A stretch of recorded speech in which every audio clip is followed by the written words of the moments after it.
हाँ जी, रवि जी नमस्कार। नमस्कार। बहुत दिनों बाद आपसे मिलकर अच्छा लगा। मैं आपके बारे में जानना चाहती हूँ कि आप गज़ल की दुनिया में, मैंने सुना है कि आप गज़ल बहुत लिखते हैं, तो गज़ल की दुनिया में आए कैसे?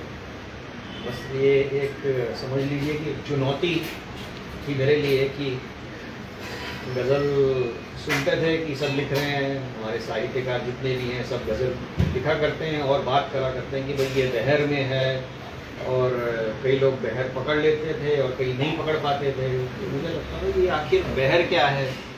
तो हमारी मोना जी हैं, मोना एलिजाबेथ, उन्होंने कहा तुम मैथमेटिक्स के स्टूडेंट हो, तुम्हारे लिए आसान जाएगा। तो मैंने कहा ये तो अच्छा, फिर भी वो बहुत पुरानी बात हो गई। अब मैं आपको एक बहुत मज़ेदार बात बताता हूँ कि जब मैंने ये कविता, जब मैं इस आया साहित्य की कविताओं दुनिया में, तो कुछ फेसबुक पे कुछ लोग गज़ल वगैरह लिखा करते थे इंदौर के। तो मुझे लगता था ये शेर जो है 4-5 शेर होते हैं, अब उनको अब लिख दीजिए और वो गज़ल हो गई। तो मैंने भी बढ़िया 3-4 शेर लिखे, 4-5-6 शेर लिखे और लिख दिया जी ये मेरी गज़ल है। तो फिर मैंने प्रतिक्रिया ली, मैंने कहा जी मेरी गज़ल कैसे लगी। तो उन्होंने कहा जी गज़ल तो बहुत अच्छी है, लेकिन इसमें रदीफ काफ़िया किधर है। मैं तो पहली बार रदीफ काफिया सुनकर डर गया। मैंने कहा ये रदीफ काफिया क्या होता है। तो फिर मैं जानना चाहूंगी कि हमारे हिंदी के पाठक भी इस बारे में थोड़े अच्छे से विस्तार से जानते हैं। हाँ जी। तो फिर अब मैंने फिर इंटरनेट सर्च किया कि गज़ल क्या होती है, रदीफ क्या होता है, काफिया क्या होता है। तब मुझे मतलब पता लगा और खुद पे शर्म भी आई कि मैंने तो गज़ल लिख दी, ऐसे कुछ शेर लिखे और उनको गज़ल का नाम भी दे दिया। फिर मैंने रदीफ काफिया के बारे में समझा, फिर गज़ल लिखने को शुरू करी, लेकिन बहर फिर भी समझ में नहीं आई।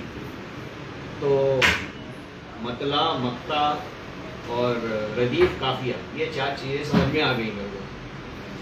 लेकिन फिर भी कमी तो कमी थी, बहर में अगर नहीं है तो वो गज़ल मुकम्मल नहीं है। तो फिर बीच में कुछ व्यस्त रहा मैंने बीच में MA हिंदी किया, तो अपना हिंदी महाविद्यालय से उस्मानिया से डिग्री प्राप्त करी। मतलब ये MA हिंदी आपने किस एज में किया? मैंने पिछले साल कंप्लीट हुआ, आज मैं 59 का हूँ, 58 में कंप्लीट किया जी। 56 में ज्वाइन करके 58 में कंप्लीट किया। ये चुनौती कि अब जब साहित्य की दुनिया में आए हैं तो कुछ थोड़ा हम क्यों ना साहित्य के हिंदी के बारे में जाने, हिंदी कैसे अपने अस्तित्व में आई है, हिंदी का इतिहास क्या रहा है, हमारा साहित्य का इतिहास क्या रहा है। बहुत सारे प्रश्न थे और उससे मुझे बहुत ज़्यादा फ़ायदा हुआ। अगर मैं वो MA ना करता तो जो आज ज्ञान प्राप्ति हुई है या जो भाषा में सुधार हुआ है, शब्दावली मेरी बढ़ी है, वो शायद इतनी परिष्कृत ना होती। मैं चाहूँगी कि आप अपनी खुद की लिखी गई गज़लों का यहाँ पर वाचन करें। यहाँ पर चलिए हमारे श्रोता भी सुनना चाहिए। नहीं, तो फिर ये आपने बहर का अभ्यास कैसे किया, कैसे आपने कहाँ अध्ययन किया इसका? कोई आपके उस्ताद हैं? जी हमारे उस्ताद फिर टेक्नोलॉजी है। हाँ, तो वही हम जानना चाह रहे हैं। रेखता की एक साइट आई है, हाँ साइट है, उसमें एक साइट है रेखता तख्ती करके। तख्ती का मतलब होता है इसको जो है मात्राओं में विभाजित करना, कि देखना कौन सी लघु है, कौन सा, जैसे दोहे में जो है वैसा ही। तो गज़ल का थोड़ा व्याकरण, जिसे अरूज कहा जाता है, थोड़ा उसका अध्ययन किया, तख्ती का अध्ययन किया। तो अभी तो खैर बहुत आसान हो गया है, तो आगे आने वाली पीढ़ी के लिए तो और बहुत आसान है कि आप कुछ भी एक लाइन जो आपको मिसरा कहते हैं, जो पसंद है, उसको डालिए और वो रेखता आपको बताएगी कि भाई ये किसी बहर में है या नहीं है, ये इसको सुधारिए।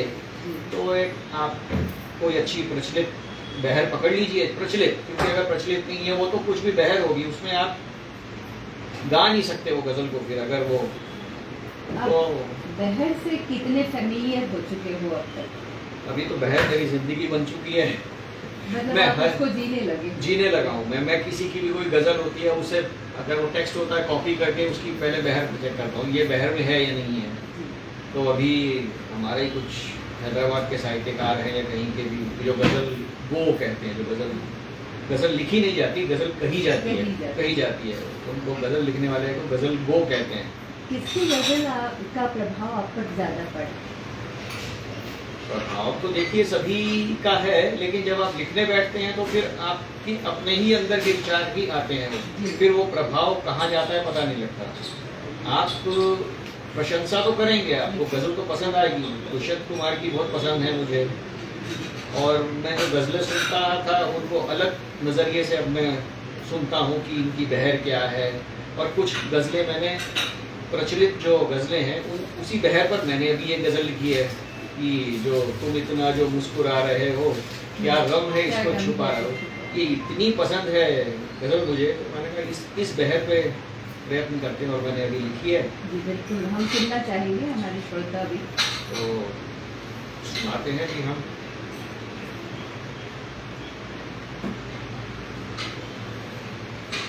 ये एक अलग दुनिया है गज़ल की, कविताओं की।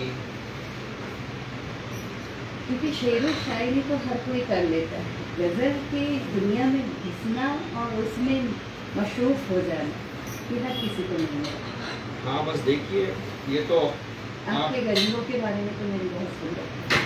हाँ जी, तो ये उसी लहर पे गज़ल है कि तुम इतना जो मुस्कुरा रहे हो। इसका थोड़ा अंदाज अलग है, इसका जो है तो सुनिए कि जिंदा हो तो सर झुकाते क्यों हो, जिंदा हो तो सर झुकाते क्यों हो, सबकी हाँ में हाँ मिलाते क्यों हो। हड्डी जो साबुत है रीढ़ की तो, हड्डी जो साबुत है रीढ़ की तो, पैरों में गिर सबके जाते क्यों हो, पैरों में गिर सबके जाते क्यों हो। अगला शेर है देखिए, जब तक है दम बाजुओं में तब तक हाथ खाते क्यों हो। ये शेर दोबारा से पढ़ दीजिए, वो बीच में कॉल आ गई थी एक। जब तक है दम बाजुओं में तब तक, जब तक है दम बाजुओं में तब तक, दुनिया से तुम मात खाते क्यों हो। जब कर सकते ही मदद नहीं तो, ये बहुत लोग इससे इंस्पिरेशन लेना चाहिए कि जो कंजूस लोग होते हैं उनके लिए है ये। जब कर सकते ही मदद नहीं तो, इतनी दौलत तुम कमाते क्यों हो, इतनी दौलत तुम कमाते क्यों हो।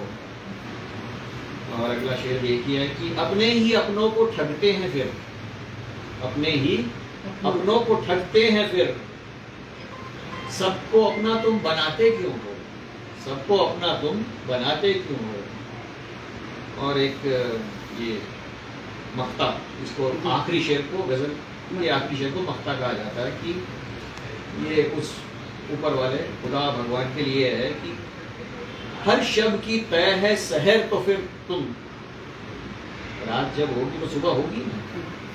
हर शब की तय है सहर तो फिर तुम, रब की ताकत आजमाते क्यों हो, रब की ताकत आजमाते क्यों हो। जिंदा हो तो सर झुकाते क्यों हो, सबकी हाँ में हाँ मिलाते क्यों हो। कुछ दूसरे टेस्ट की भी सुनाई और है, मनोभावों को बताती हूँ। हाँ जी, वो यहाँ काफिया भी हो, बहर भी हो, हम उसमें ये बहर काफिया रदीफ तो गजल सुनिया तो गजल होगी ही नहीं। तो अभी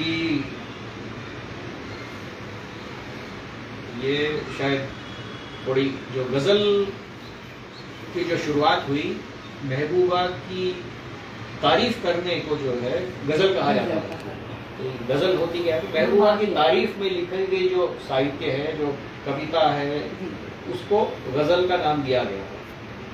तो ये उसी के कुछ ख्याल पे है कि इश्क करना चाहिए तुमसे, इश्क करना चाहिए तुमसे यही ख्याल है, अब तलक नहीं किया बस यही सवाल है।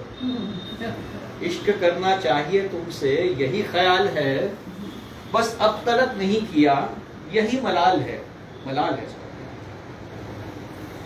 किस तरह बयां किया जाए अपना हाले दिल, किस तरह बयां किया जाए अपना हाले दिल, कहां कब क्यों किस तरह, एक यही सवाल है। कब कहां क्यों किस तरह, एक यही सवाल है कि तुमको जिससे प्यार हो जाए फिर वो दुनिया में, तुमको जिससे प्यार हो जाए फिर वो दुनिया में सबसे खुश नसीब और सबसे माला माल। सबसे खुश नसीब और सबसे माला माल है। और ये तो बहुत ही थोड़ी गहराई वाला शेर है।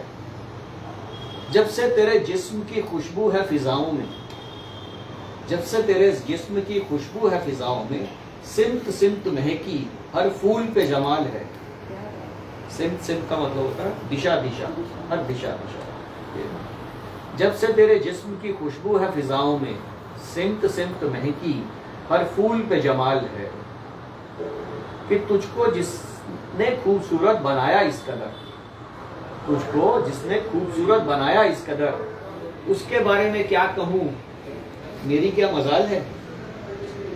तुझको जिसने खूबसूरत बनाया इस कदर, उसके बारे में मैं कुछ कहूँ, मेरी क्या मजाल है।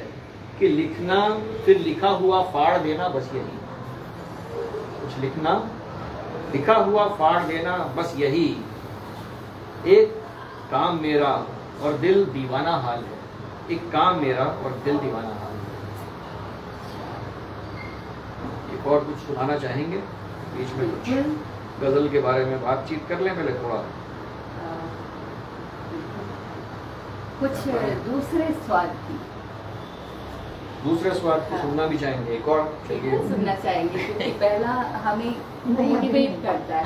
हाँ जी, हाँ जी। और दूसरा जो है हमें महबूबा की ओर बढ़ाता है। तीसरा किस तरह का होगा? तीसरा गजल के बारे में ही गजल। हाँ, हमने गजल के बारे में ही गजल लिखी है कि भाई गजल। अच्छा, मजे की बात यह है कि प्रवीण प्रणव इज वॉचिंग। हाँ जी, हाँ, जिन्हें हम थोड़ी देर पहले फोन कर रहे थे उस समय नहीं लगा था। हाँ जी, हाँ जी। और अब उनकी कॉल आई तो बीच में ये आपकी इस रिकॉर्डिंग को हमने नहीं रोकना चाहा। तो अच्छी बात यह है कि वो देख रहे हैं, सुन रहे हैं। चलिए, स्वागत है जी उनका, स्वागत है फेसबुक लाइव में। उन्होंने लिख भी दिया, जहाँ न पहुंचे कवि वहाँ पहुंचे रवि। चुके हैं रवि गजल की दुनिया में जी। कि लिखी शब भर एक टिमटिमाती गजल, लिखी शब भर एक टिमटिमाती गजल, वही पेश है मुस्कुराती गजल। लिखी शब भर एक टिमटिमाती गजल, वही पेश है मुस्कुराती गजल। कि समझ जाएगा जिक्र सुनकर बशर, समझ जाएगा सुनकर बशर, लिखी जिसकी खातिर मचलती गजल। कि लिखी जिसकी खातिर मचलती गजल। विनोद गिरी अनोखा इज वॉचिंग। हाँ जी, हाँ जी, अनोखा जी। वाह, बहुत खूब लिखा। नमस्कार जी। कि लगी ठेस है तो निकले हैं आंसू, लगी ठेस है तो निकले हैं आंसू, लिखी छुप के मैंने यूं रोती गजल, लिखी छुप के मैंने यूं रोती गजल। और ये आज का मौसम देखिए कि ये बादल, ये बरखा, ये बिजली, ये जल, ये बादल, ये बरखा, ये बिजली, ये जल, ये सावन की प्यासी तड़पती गजल, ये सावन की प्यासी तड़पती गजल। इतनी सारी गजल, प्यासी तड़पती गजल। कि चले जा रहे हैं कि उठकर सभी, सर जी सुनिए, कि चले जा रहे हैं कि उठकर सभी, लो अब पेश है मैं पिलाती गजल। ये कुछ रिंद जो है हमारे जैसे उनके लिए है कि चले जा रहे हैं कि उठकर सभी, लो अब पेश है मैं पिलाती गजल।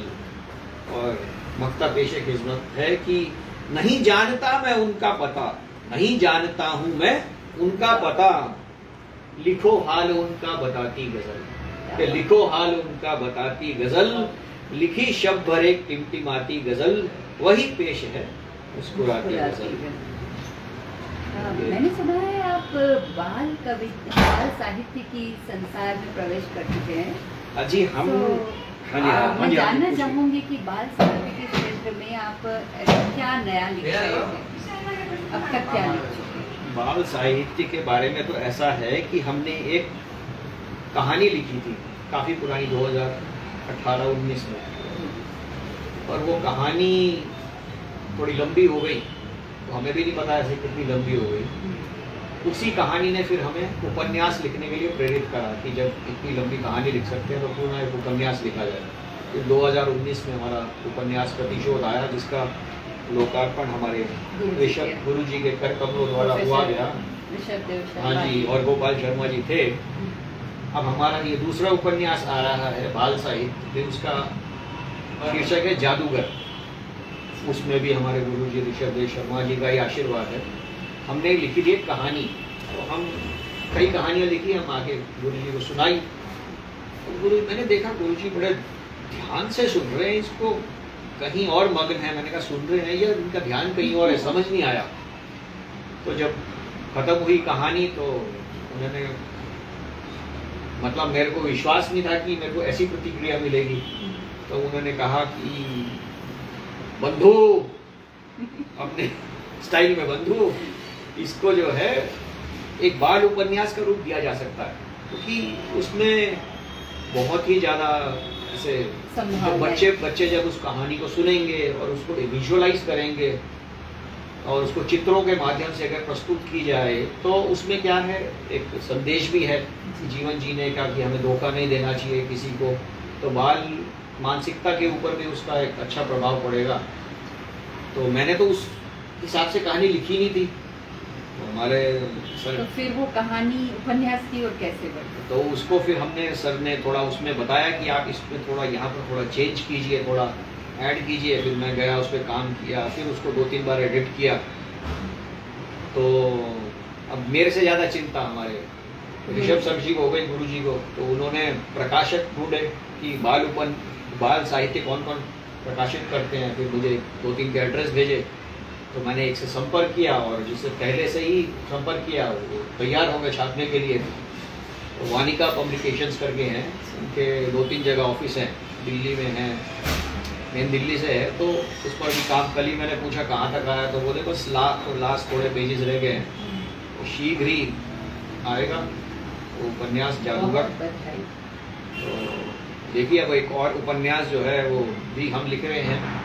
थोड़ा बीच में ये गज़ल बीच में आने से उसका काम थोड़ा रुक गया था, तो जिसका मैं 3 जनवरी को सर के पास आया था। नहीं, मैं 3 जनवरी को गुरु जी के पास आया था कि मैं उपन्यास लिखना प्रारंभ कर रहा हूँ, तो आशीर्वाद लेने के लिए थोड़ा सा उनको अपने जो पात्र थे उनके बारे में बताया मैंने। तो मैं यहाँ बैठा था, हमारी भाभी जी और अंदर गए, दोनों जाके अंदर बढ़िया सी शॉल और मालाएं और ला के मुझे यहाँ पे सजा वजा के, अब उन्होंने कह दिया बेटा ये हमने तुझे सजा दिया है, अब जिम्मेदारी तेरी है, इस उपन्यास को लिखना शुरू कर भाई जल्दी। तो अब कविताओं की दुनिया में भी है क्या? हाँ जी, कविता से ही तो शुरू किया था। तो गजल की दुनिया में तो आप मजने लगे हैं, हाँ कह सकती हूँ। तो एक आध कविताएं भी अगर सुना सके तो। मैं अभी तो लीजिए, सुपर्णा भी आ गई हैं और इसलिए अब ये चर्चा जो है इसको इनके नए कविता पाठ के साथ में पूरा करेंगे, क्योंकि इसके बाद हमें ये जो हमने यहाँ सजा रखा है ना, ये समारोह संपन्न करना है। हाँ, ये स्मृति चिन्ह जो है, जो कैसे कविता के वार्षिकोत्सव के स्मृति चिन्ह हैं, ये प्रेम पूर्वक आप लोगों को समर्पित किए जाने हैं। तो अभी हम रवि जी की एक कविता सुनेंगे और उसके बाद इस कार्यक्रम की ओर बढ़ेंगे। जी रवि जी। सुपर्णा जी, देर से आने के लिए आपका धन्यवाद। मेरी ओर से नहीं, रवि की ओर से विशेष रूप से, क्योंकि इस बीच इनका इंटरव्यू हो गया। लाइव चल रहा है, विलंब हो गया, कोई बात नहीं, मैं सुनूंगी सर। हाँ, मैं एक कविता, आज आपने बहुत अच्छा लिखा है प्रवीण जी की पुस्तक के ऊपर। हाँ, बहुत बहुत हाँ जी सर।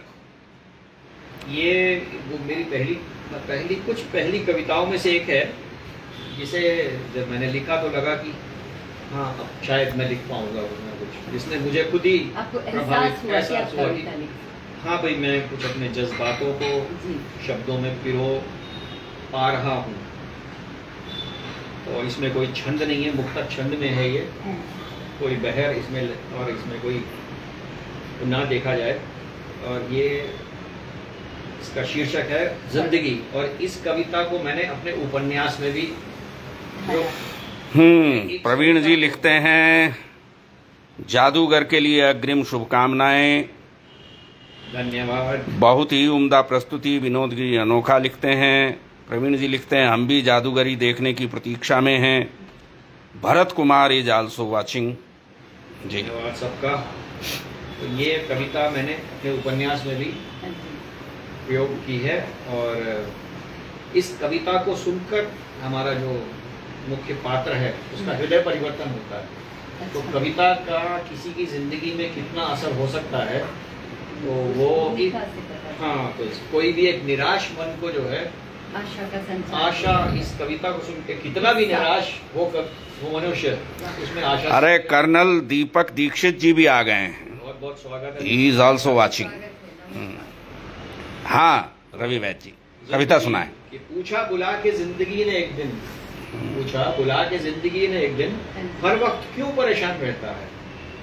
तेरा ऐसा क्या बुरा कर दिया मैंने जो तू मुझ पर पशेमान रहता है? पड़ गया सोच में मैं कि क्या जवाब दूं, गिनवा दूं गम अपने या आंसुओं का हिसाब दूं, कि पास मेरे ऐसा क्या है जिस पर फक्र करूं, पास मेरे ऐसा क्या है जिस पर फक्र करूं, या बस सिर्फ जिंदा हूं इसका जिक्र करूं।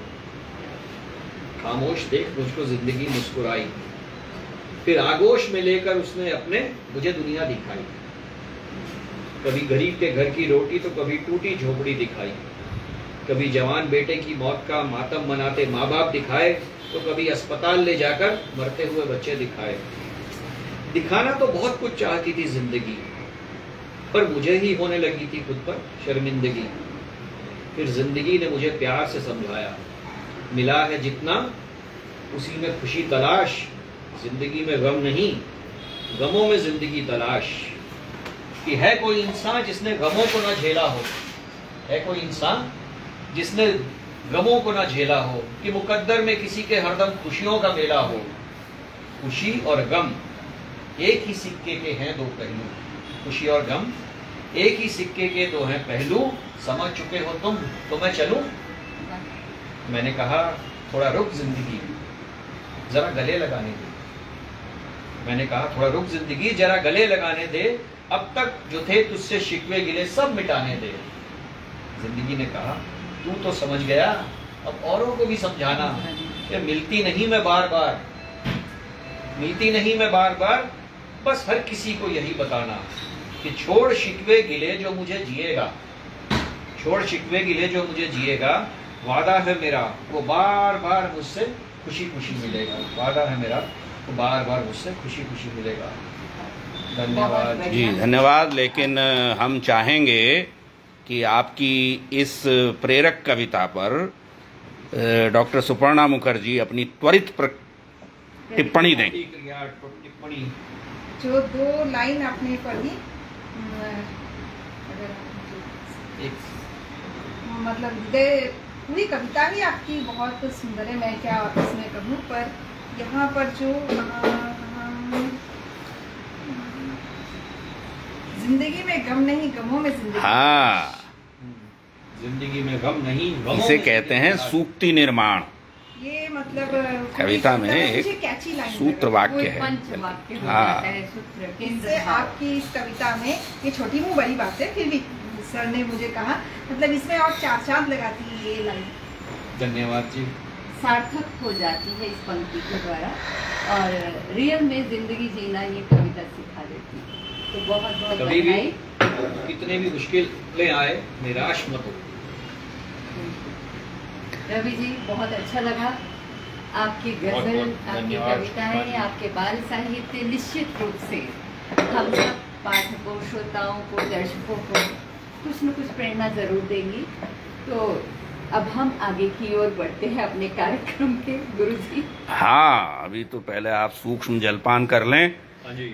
बालाजी तो देर से आएंगे, खैर बालाजी तो देर से आएंगे, वो जब आएंगे तब देखा जाएगा। हाँ, नहीं, आप सब लोग भाई, आप दोनों तो अपने कॉलेज से सीधे आ रही हैं।